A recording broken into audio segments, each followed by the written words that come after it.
Now, my guests are here, and I introduce them right away so we get to deal with the matters that we are looking at for this morning. And my guests are a regular panelist and editor-in-chief of the New Crusading Guide newspaper, Abdul Malik Kweku Bako. Also in the studio is Dr. Eric Odro Osai. He's Dean of Graduate Studies, Institute of Local Government Studies. He's a lawyer by training. Dr. Dominic Ayine is former Deputy Minister of Justice and the Attorney General's Department and a Member of Parliament. We will get to action shortly. Gentlemen, good morning and welcome to Newsfile. Good morning to you, Samson. Right. Yeah. Now, I am sure that the first question that many of you will start asking is, well, you mentioned Dr. Ayine, so where is an NPP representative? My information from the production team is that the NPP supplied a candidate that the production felt does not meet the standard or satisfy their need for this platform. So we do not have a representative for the NPP as yet.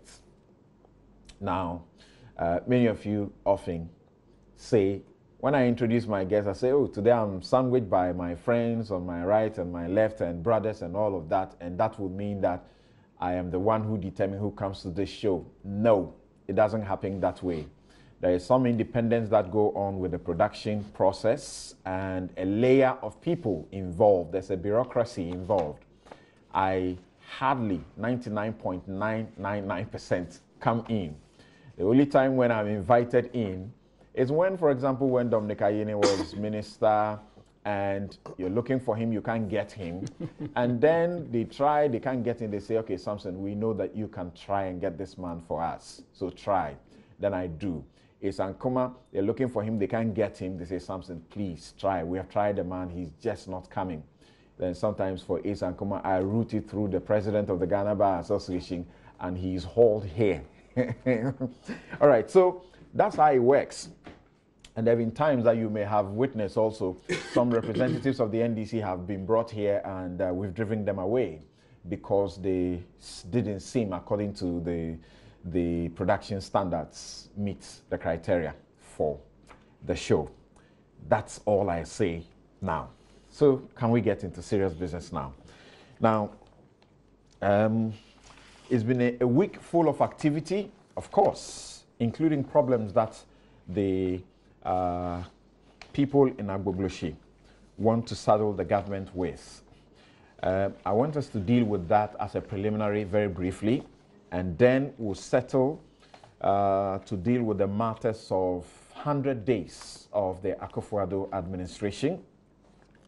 We will deal with matters arising, the NDC organizing a press conference. Of course, the president, former president, John Dramani Mahama, has been talking about a lame horse that went into a two-horse race. Was it a two-horse race or a horse and an elephant race? In which this horse was rendered lame, and calling on the members of the party to stop blaming everybody and each other and rather rally around the umbrella to get the horse, to get a next person who would rather fix the horse first, rather. Okay, so we'll deal with all of those matters, Delta forces and matters arising from that. And of course, more importantly also, Galamsey. And here at Multimedia, the hashtag is No to Galamsey. So,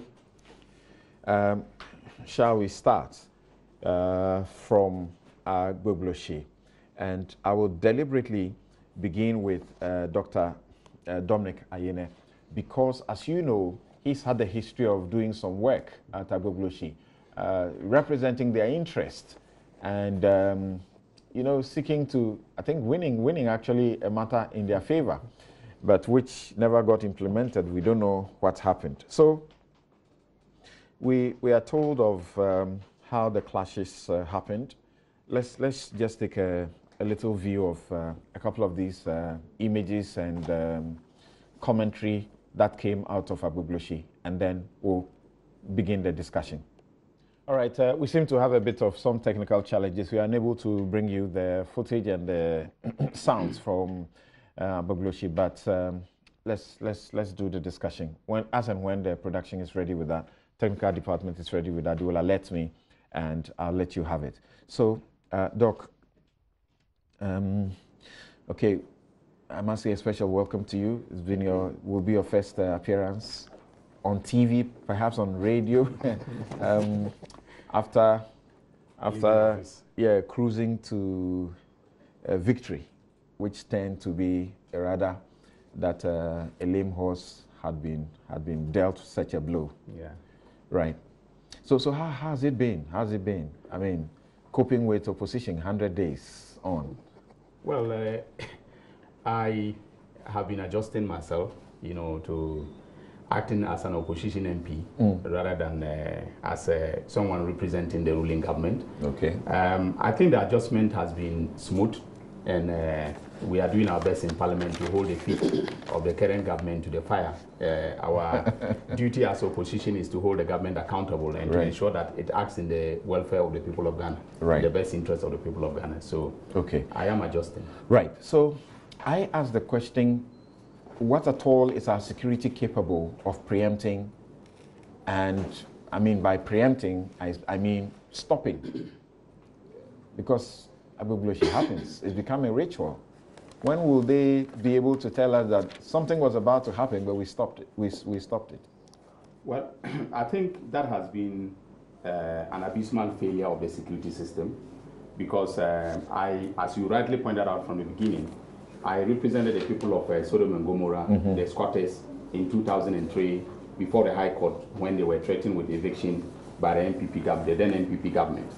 And in representing them, I made sure that I studied, the sociology of the place to understand how they were organized, the groups that existed in Agbogbloshie, their leadership and so on. And I, picked up quite a bit of information regarding how the slum dwellers, conduct their affairs, even as far as relating to intermarriages and so on, inter-ethnic marriages and so on. So, and that was, based upon the premise that we needed to understand the sociology of the place to be able to, accurately represent their cause in court. But I think that the failure on the part of our security agencies is in the fact that they do not monitor such volatile, environments to be able to pick up intelligence that will make it possible for them to forestall disturbances and conflicts, that erupt as a result of interaction between groups in these slum areas. You would understand, for instance, that in Agbogbloshie, basically a number of ethnic groups from the north have settled there. Right. And it's not only the northern groups. I got to realize that there were, groups from the Volta region also in Agbogbloshie. So you have ethnic colonies, if you may describe them so, existing or coexisting in the. It's a microcosm of the state. That is. As far as the tribe representation is concerned. Right. Right. So our security agencies need to keep an eye and then pick up intelligence, on what is happening in these places in order to be able to prevent conflict. It doesn't cost very much for a BNI to have 2 or 3 agents roaming around Agbogbloshie, picking up intelligence about what is happening, and then making sure that if there is going to be, if a conflict is going to erupt, they can prevent it or nib it in the bud. So for me, I think that is the failure that we need to address. As far as the immediate cause of this particular conflict is concerned, I am informed, from my own research, that it came about because the Dagomba young man stole a phone from the Kokomba, area, and then the phone belonged to a young lady, and that young lady then reported the matter to the brother, and then the brother then took up the issue of retrieving the phone from the Dagomba young man, and then I think when he did that, the Dagomba young man was beaten, and then he went and reported, to his, tribesmates that this is what has happened to him, and then they also prepared themselves and came and attacked the Kokomba group. So the immediate cause is this phone issue.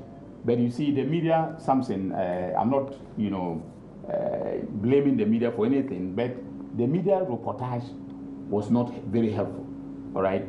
The media characterized it as a war between the Dagombas and Kokombas, without looking at the immediate cause of what has, that has led to the eruption of the conflict. Or de-emphasizing the immediate cause, right, because they did look at it. Right, they de-emphasized the immediate cause and then rather characterize it as an ethnic conflict between the Dagombas and Kokombas. Isn't that because it's become a ritual, and when it happens, it's always obvious that it is the Kokombas and the Dagombas involved? Not exactly. It can be Kokombas and Anubans also. Okay. All right. But the point I'm making is that the media should have been much more specific and should have, delved into the immediate cause, right?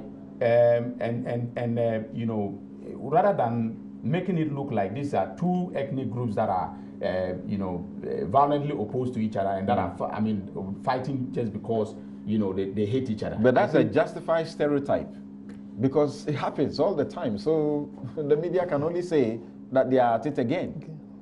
Well, I don't think so. I think that we are not also, because you see, when you have media reportage of that kind, you can mislead the security agencies. Okay. Right? I mean, the police may not, will not focus on the immediate cause and then be able to deal with it as a crime within the context of the criminal code of the country. Okay. They rather look at it as a larger, ethnic conflict that is taking place because these two ethnic groups, invariably, tend to fight against each other. And I don't think that is fair. Right.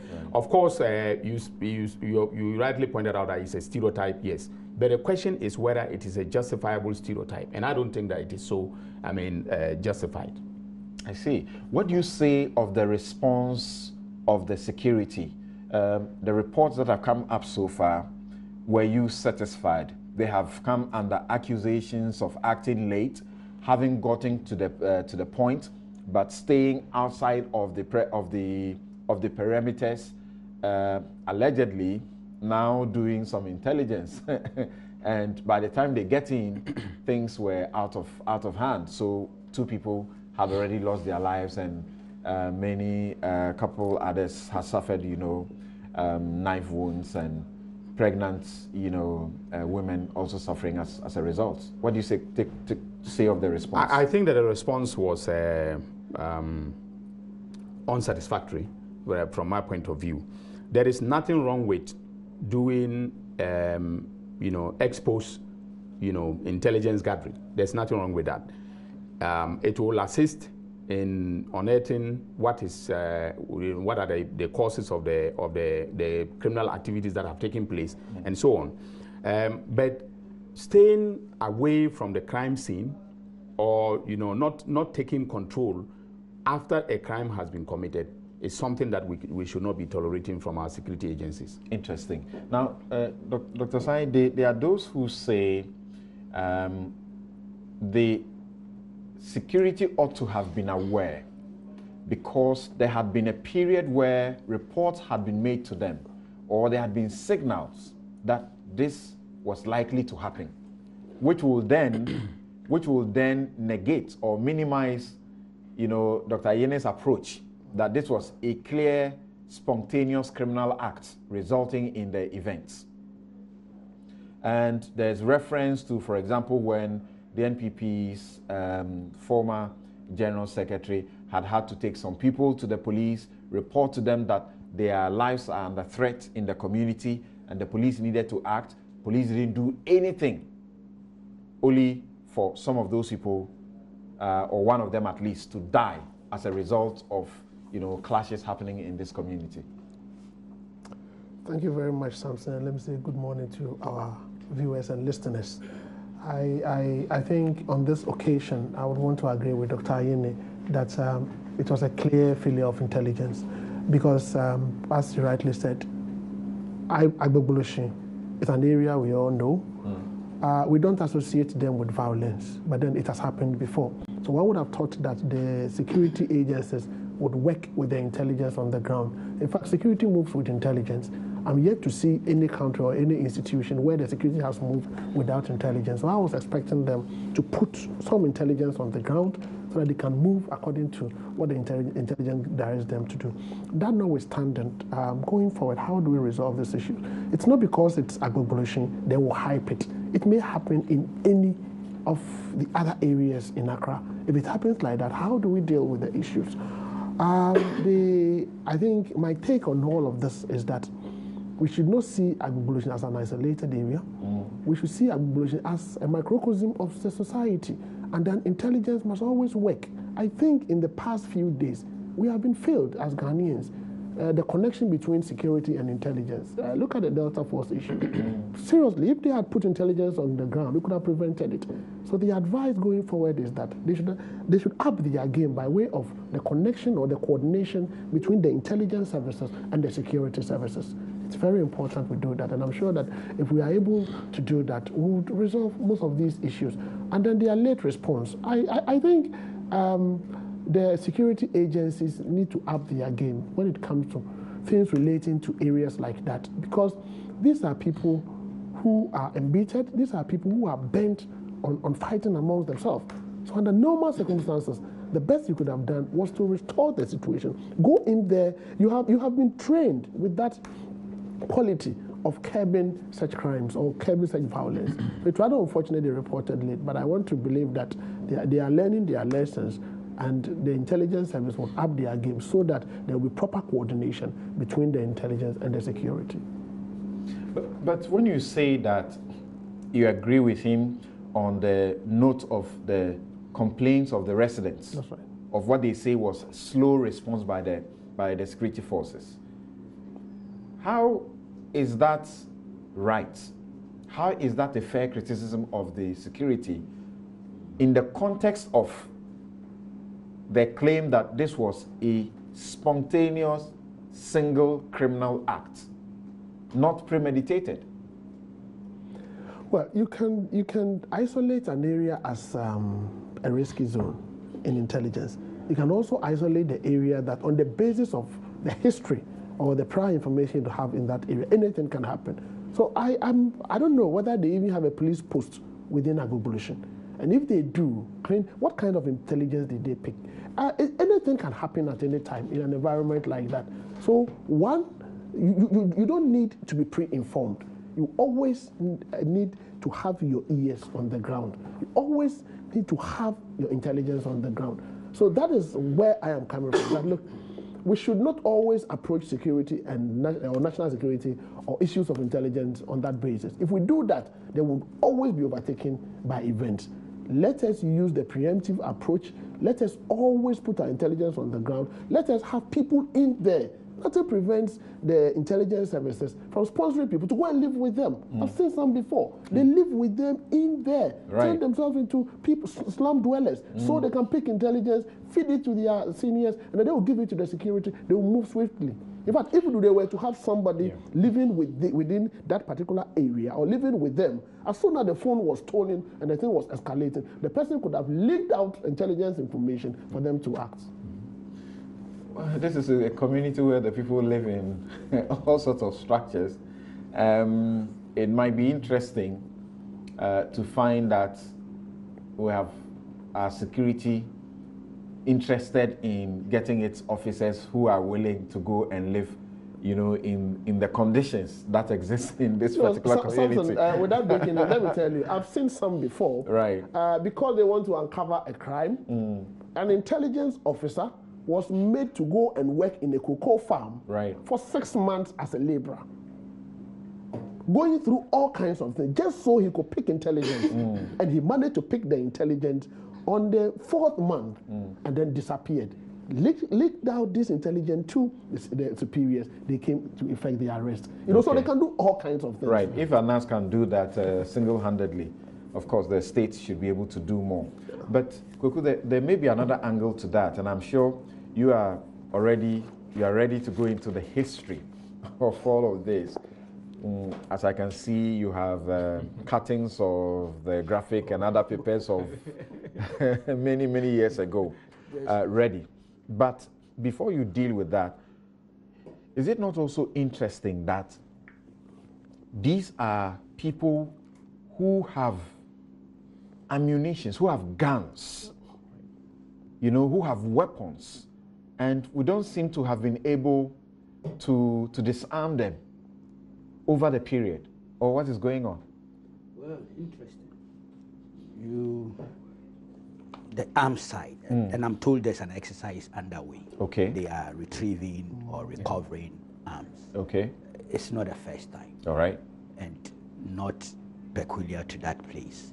Over the years, anytime we have such hotspots or flashpoints and crisis occurs, the violence subsequent to it, we send our military and police personnel to search, locate, and retrieve or recover arms. A classic example, this is March 5th, 1994, Daily Graphic. Police seize arms at Kokomba Market in Accra. This is by Efam Awodovi. Just few paragraphs. The police yesterday confiscated a number of weapons and ammunition which were mainly concealed in the ceiling of the market sheds at the Kokomba Market in Accra in Edonsu. They included 21 shotguns, 74 packets of cartridges, and 18 ammunition belts. 2 of the guns were also seized from a Mitsubishi minibus with registration number so and so parked at the market, but the driver could not be traced.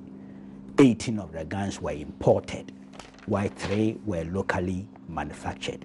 Then another interesting part says, in all, 30 suspects were arrested in conjunction with the arms, out of which 17 are Kokombas, 3 Dagombas, and 10 from various tribes.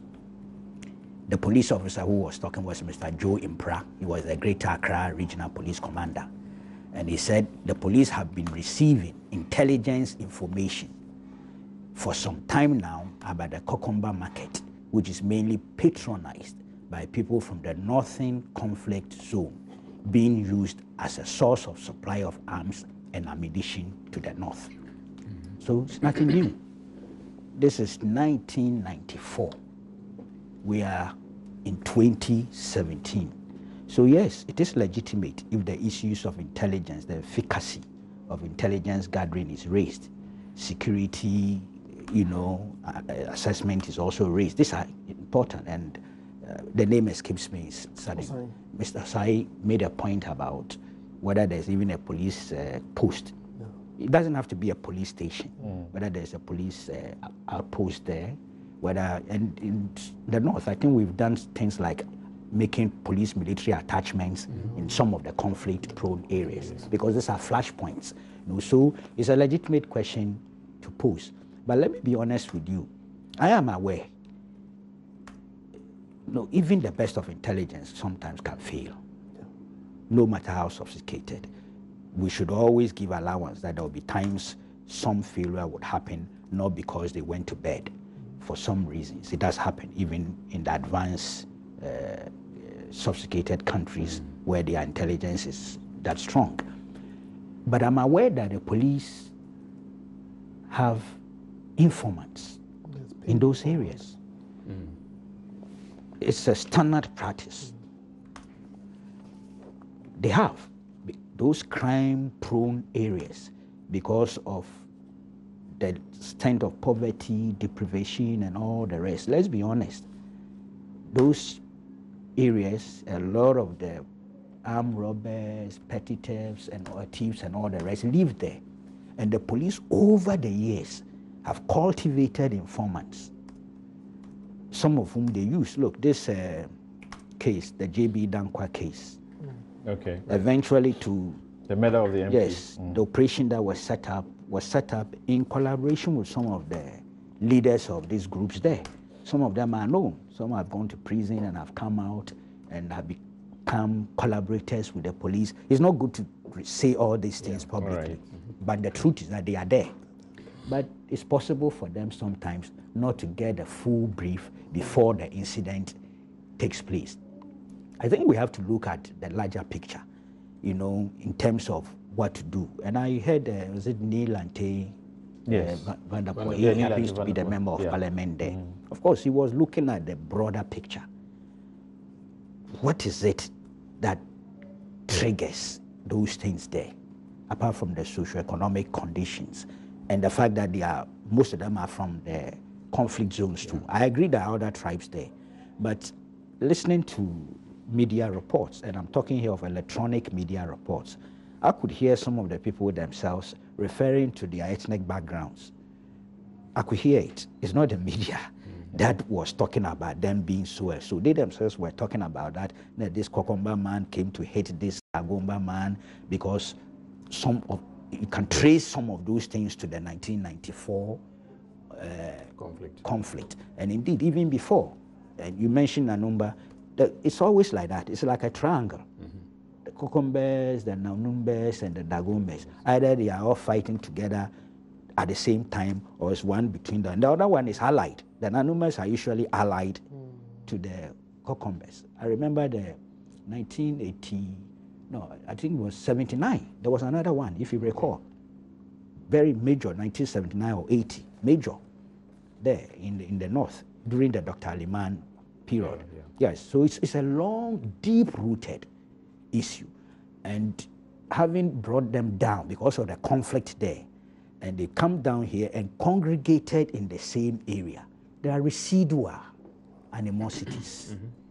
And these residual animosities have been trapped in a socio-economic environment that is not the best.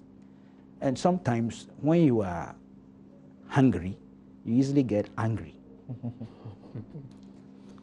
It's no justification, but it is that apart from police action, meaning criminal investigations and prosecution, because that is something we cannot avoid, we may have to go beyond that and look at socio-economic re-engineering of the environment. There are people who have even talked of relocation, but sometimes that is not done in a scientific way, which then backfires. And I suspect that's the experience you may have had in your period. So to be honest with you, yes, I will caution, as a media man, I will accept that it is how we go about it. But the truth is that we are mirroring the reality on the situation.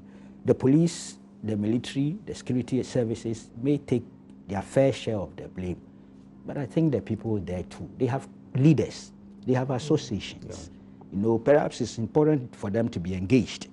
I'm told there have been engagements before. It doesn't appear as if it's that constructive or productive, you know. So I'm not going to allocate blame solely on the shoulders of the security services and the police. Those people who live there and their leaders must share part of the blame. But broadly, as a nation, we should take another look at that environment and see if we can do something about it. Yeah, and something, and just to add that, you know, Kweku has just talked about leadership. I think that the response from the regent of Dagbon was very exemplary. You know, he issued a statement, you know, saying that there's no war between Kokombas and Dagombas. And I think that that was exemplary leadership. And then also we have the Kokomba Youth Association. I think the U.S., those based in the U.S. also issued a statement, and then those based in the North also issued a statement. And I think that that has calmed the nerves, and maybe going forward, I think that they should do more work in providing leadership, you know, to prevent these things from occurring. For instance, in the Agbogbloshie itself, okay, they have leaders. You have the Dagomba leaders and you have the Kokomba leaders. It will be important for the security agencies to engage the leadership, you know, effectively, and then make sure that, you know, whatever they are doing there, they are monitored carefully so that these conflicts do not erupt as frequently as they are, or they should not erupt at all. We don't need conflict in those places.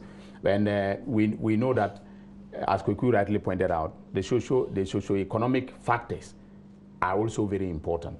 I remember very well that when I was representing the people of, the squatters of Sodom and Gomorrah, one of the things that I harped upon was the fact that they are citizens of this country that are living in indignity. They are living in conditions that are inhuman.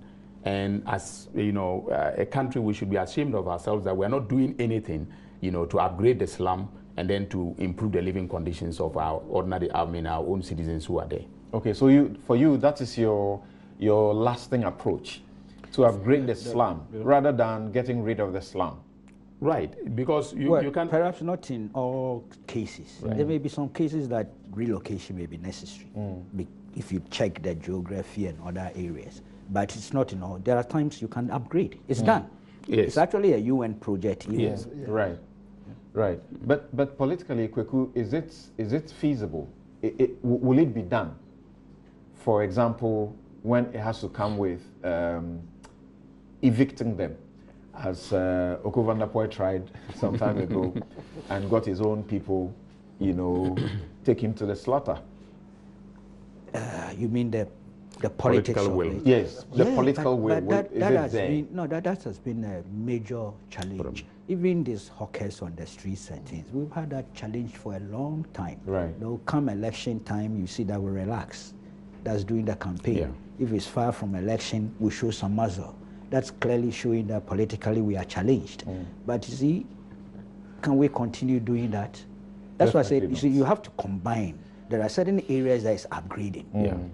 And you have to educate the people, engage them, inform them before even action begins. Okay. And there are examples. You can do things as a force of example. If you show examples of how it's been done elsewhere, it entices them, it encourages them to know that, look, this alternative. But how it's been done, like in Kenya, which is the best example, it's an expensive enterprise. And our governments will not be interested in that. I think we've shown, as a country, we've shown interest in slum upgrading and then relocation. We've tried to combine both. And UN Habitat was actually very interested in the case of Sodom and Gomorrah, I mean the case of Agbogbloshie. Right. I remember that the MPP government initiated a project called the Kole Lagoon Ecological Restoration Project, which included the upgrading of Sodom and Gomorrah and then the Kole Lagoon in particular to become a freshwater resort and to have shops and modern day buildings in the place. And there was a component of the Belgian facility that we took, which was supposed to be used to relocate the Kokomba market in particular, to, I don't know, I've forgotten the location, but it's somewhere in Ga West. Somehow or another, we failed to follow through with the terms and conditions of that project, and I think that is why we are where we are today. Of course, the political will, as Kogu pointed out, is part of it, because anytime it's getting to elections, we tend to fear that we will lose the election based upon certain hard decisions, and then we recoil, and after the election we then master the courage to same with Galamsey. So I see. So I think that is where the problem is, but we have to master the courage to be able to do it. And part of what he went to court about, to represent the people there about, included the fact that by international laws now, if you allow people to, settle for a place for quite a long while, a long time, you don't just get up one day and say you're moving them, just move them like that. They have a right to shelter, and you ought to take care of them. I hope that at the various municipalities and districts, we are not allowing some of these things to start, only for us to have a problem on our hands later. Right. Now, let's just have a peek into pieces of what happened and the reportage and the commentary that followed. Now let's watch these, listen to these sound bites.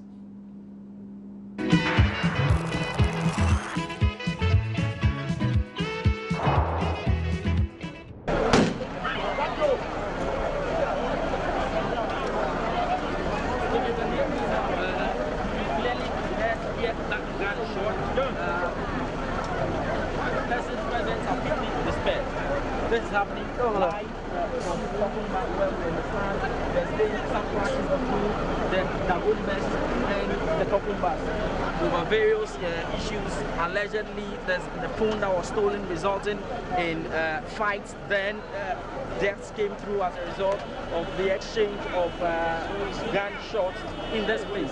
The police and the military are here, but as we know now, the police have not been able to get into the township because the understanding of the question is that they may be overpowered because they do not have the numbers. We also understand that we have the joint military team here. They won't go in where?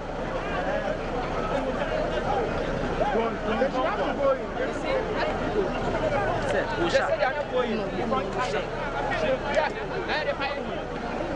The community stretches down to them. They are not going there. They fired me. That's why only weapons inside.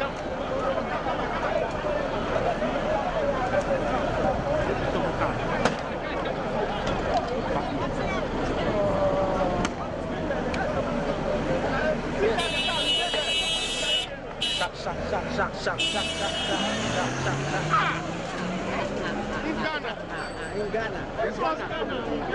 In Nigeria, not in Ghana. Our leaders are using us. So that's came from Agbogbloshie, and for those of you who did not have the benefit of the television, you saw the army and the police working together, and you saw a man on the ground who was bleeding, apparently had been shot, and as you know, 2 people died in that in the clash, and the police were working to get in there, and the reporter Favor Nunu, who was bold enough to stay through and get us some of the sounds of the shooting that was happening there, reported that the police allegedly had gotten there and reported that they had underestimated what was happening. So they went there with a skeletal, team and needed reinforcement, and that must have also accounted for the delay. The Interior Minister, Ambrose Derry, who visited the place together with the Defense Minister and other high-ranking government officials, who had been there, he ordered the Inspector General of Police, DCOP, COP David Asante-Apietu, to meet with the leaders of the Kokombas and Dagombas at Agbogbloshie to try and find a way of resolving the issues that continue to lead to some of these things with them. So we hope that those meetings will lead to some resolution permanently so that these matters don't come up again, like our guests have been saying. We're still here on Newsfile. This is your most authoritative news analysis show.